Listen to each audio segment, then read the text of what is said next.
Glória a Deus. Queridos, a paz seja com todos.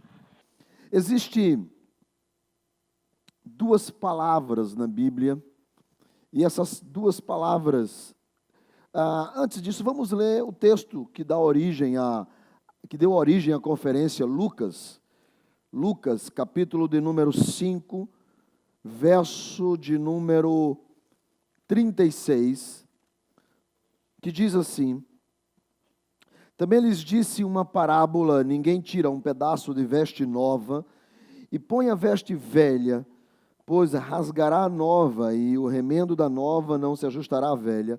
E ninguém põe vinho novo em odres velhos, pois o vinho novo romperá os odres, entornar-se-á o vinho, e os odres se estragarão. Pelo contrário, vinho novo deve ser posto em odres novos, e assim ambos se conservam. E ninguém, tendo bebido o vinho velho, prefere o novo, porque diz: o velho é excelente. Quando nós estamos, já falamos na quinta e falamos na sexta, quando nós lemos esse texto, nós temos que focar a questão sempre do novo. E falar, porque o sentido de Jesus era que as pessoas estivessem preparadas para que aquilo que estava ou que iria começar a revolução do reino de Deus, era preciso que as pessoas entendessem que Jesus iria sempre pelo contrário, pela contramão, porque existe um padrão no céu, e esse padrão no céu, a qual Jesus chama de a vontade de Deus, assim na terra, que ela aconteça como ela é feita nos céus, esse padrão dos céus, que Paulo vai falar em Efésios sobre os lugares celestiais, ou nas celestes, ou nas alturas, onde nós somos colocados lá. E quando a Bíblia começa a falar sobre essa questão do novo, nós temos muitas coisas para falar, mas nós viemos durante um certo tempo com uma expectativa muito grande, inclusive a cor das camisas, que inclusive, se você gosta também dessa camisa que eu estou aqui, também tem na livraria. E aí, desde o começo, você vê que todo o material, ele está impresso nesse tom, que é o tom da ideia do vinho. Claro, por quê? Porque no Antigo Testamento, vinho, ele tem uma conotação de alegria. Para vocês terem ideia, há uma ordem de Deus que o vinho era colocado sobre o altar e vinho durante muito tempo, e em muitos textos do Antigo Testamento, o vinho tem uma conotação de santificação.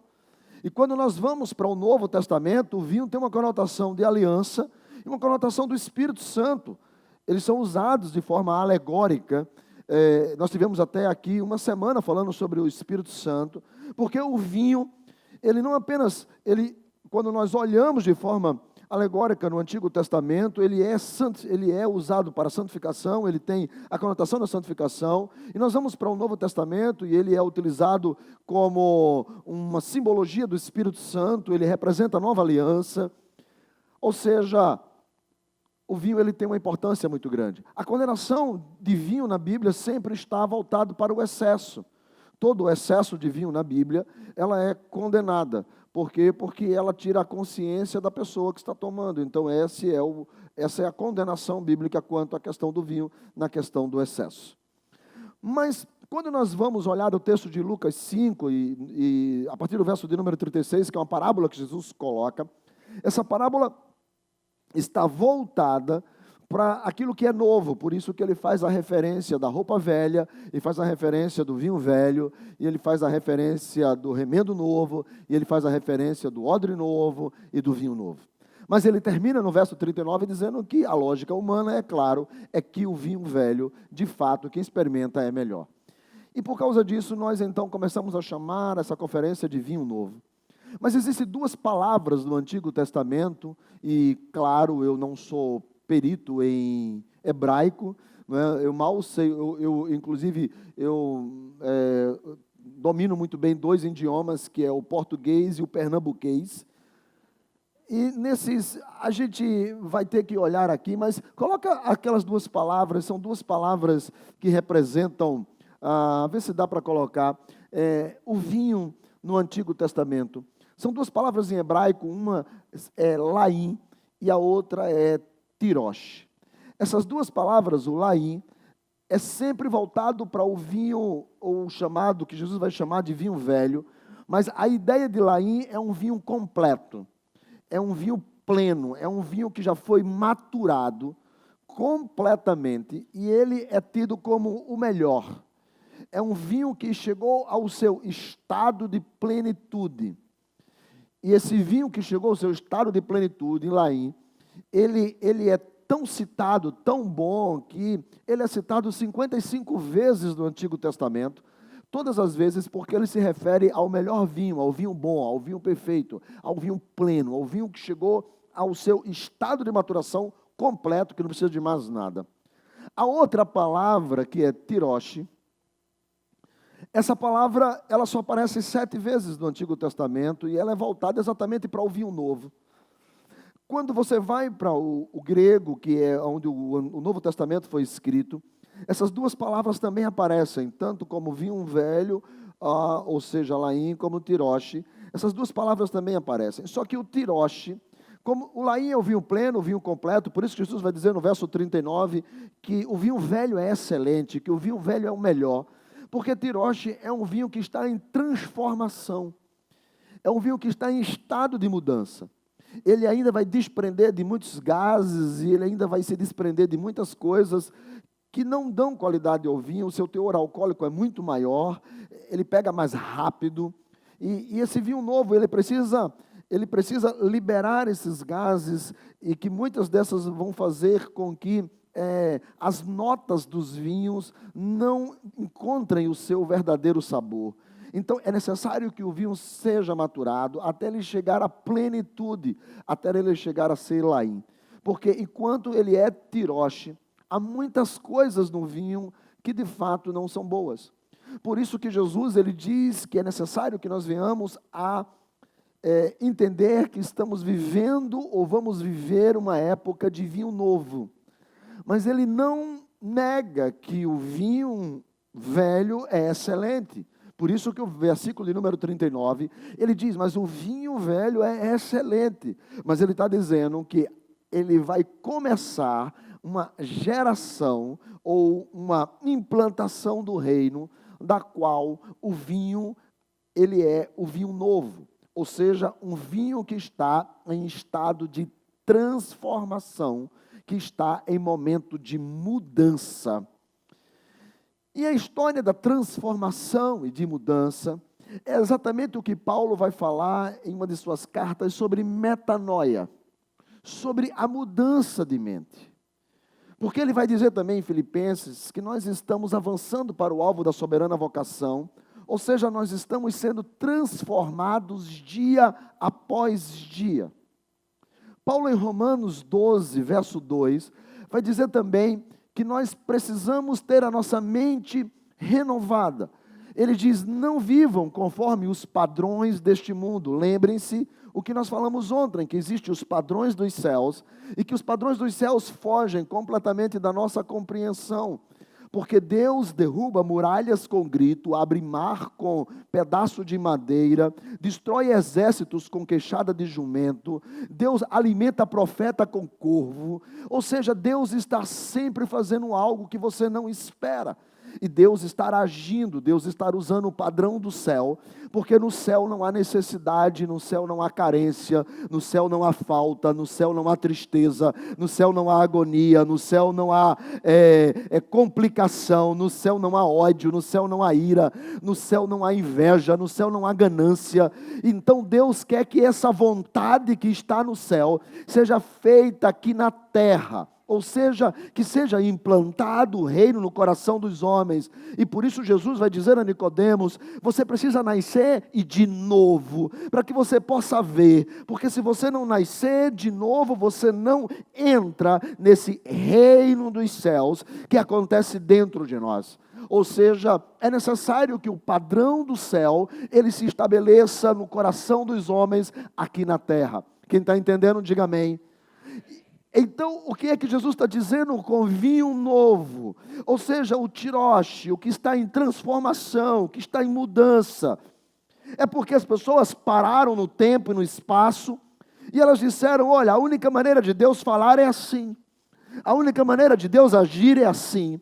A única maneira de Deus se revelar é assim. Então Jesus chega para eles e diz: não, os padrões estão mudando. Porque Deus continuará falando, Deus continuará reescrevendo a minha história pessoal.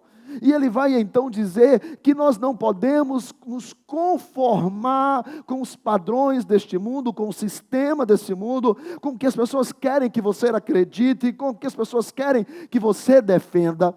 As pessoas querem que nós sejamos movidos pelo que nós vemos, mas Paulo também vai deixar isso muito claro em Coríntios, que nós não somos movidos pelo que nós vemos, mas nós somos movidos pelo que nós cremos, nós nos movemos por fé e não por vista. Então não adianta nós estarmos segundo os padrões dos homens, esperando que Deus haja. É necessário que eu abra o meu coração, é necessário que eu abra a minha mente, é necessário que eu compreenda que Deus está se movendo, que Deus está agindo, que Deus está fazendo o melhor para que eu a cada dia possa alcançar a plenitude do vinho que é excelente. Quem está entendendo, diga amém.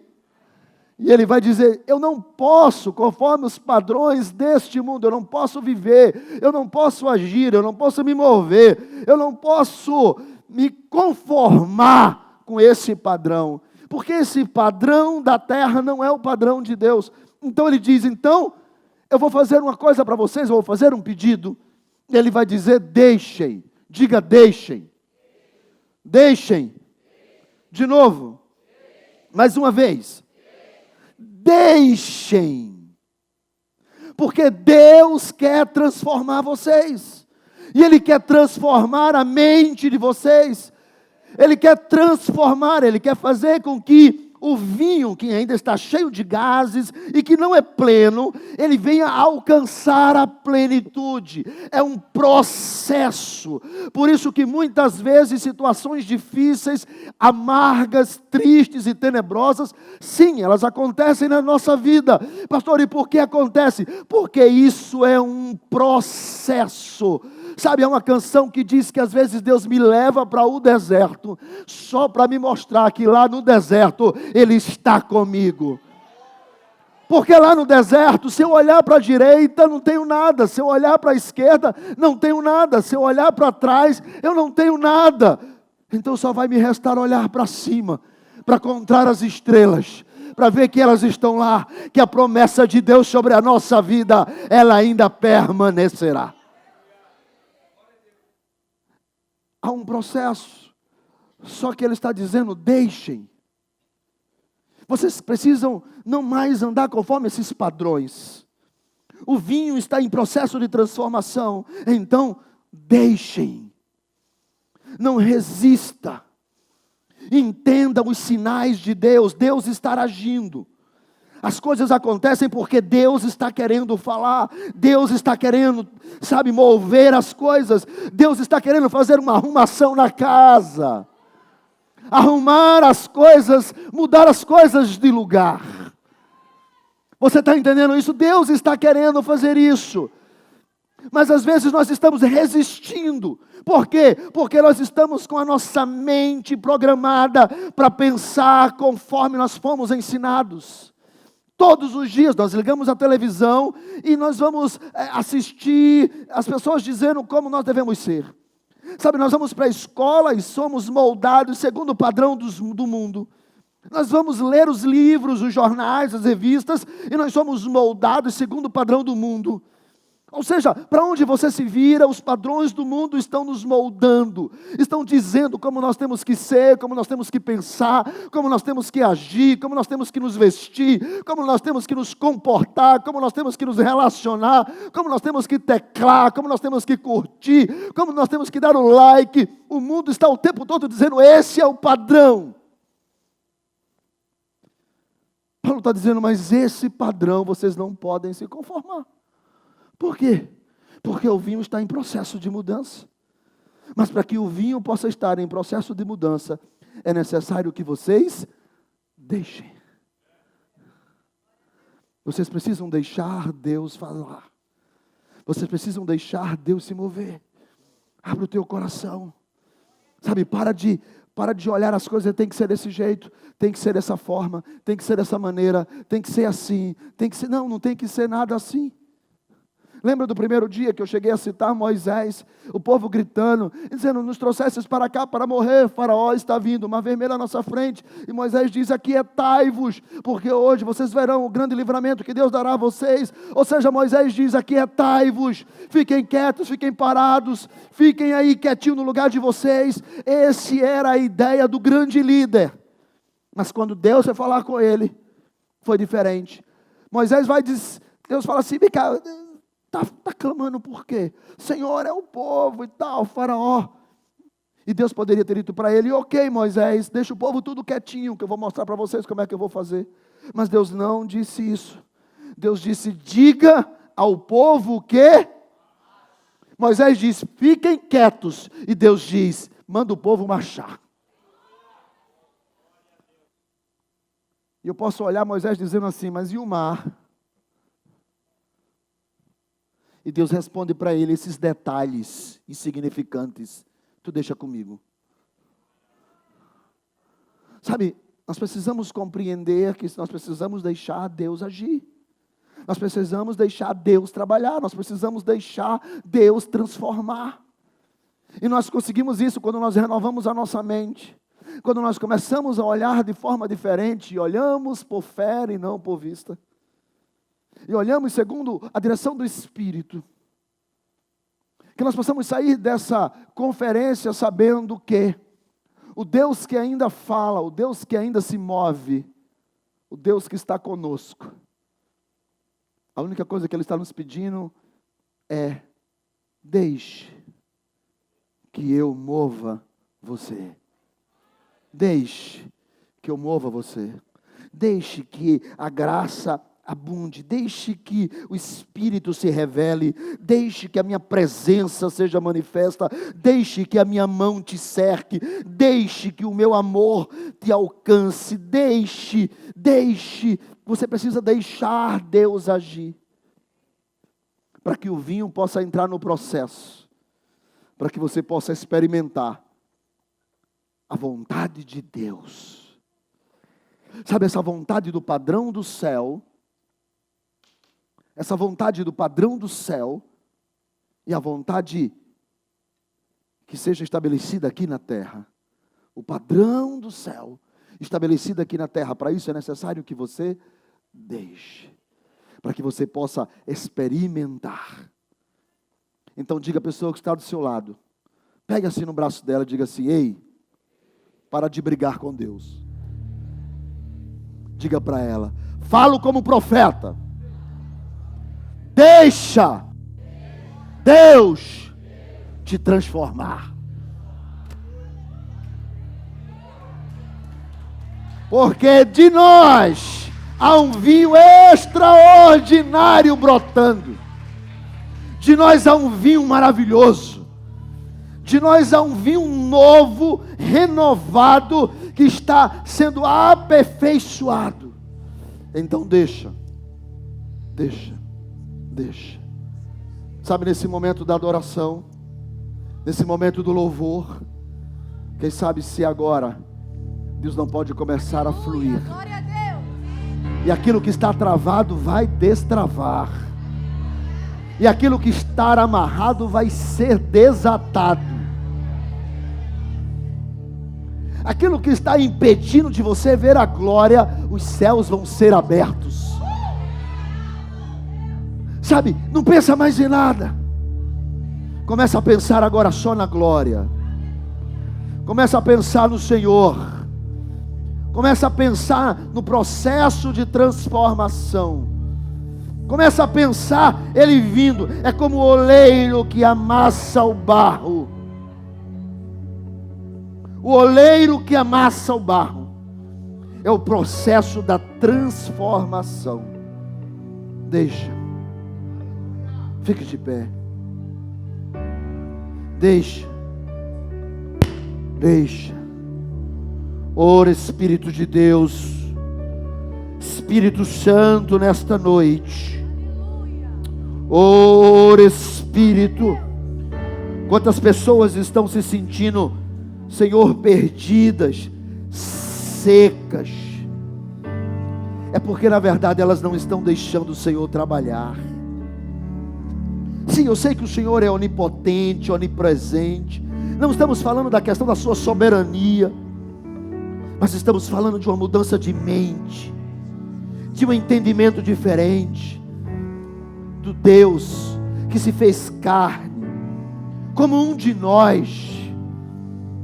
Sabe, está escrito em Isaías 53, o Senhor diz: nenhuma beleza havíamos para que o desejássemos. Mas sabe de quem estava se falando? Se falando do Filho de Deus, do Emanuel, do Deus conosco, do Deus forte, do Príncipe da paz. Está escrito que não havia nada para que o desejássemos, porque Tu és o Deus que trabalha pelo contrário. Tu vai na contramão das nossas intenções. Tu vai mostrando que Tu és Deus, apesar muitas vezes de nós nos fecharmos. Tu age e Tu abre a porta. E quando Tu abres, ninguém fecha. Mas quando Tu fecha, ninguém abre.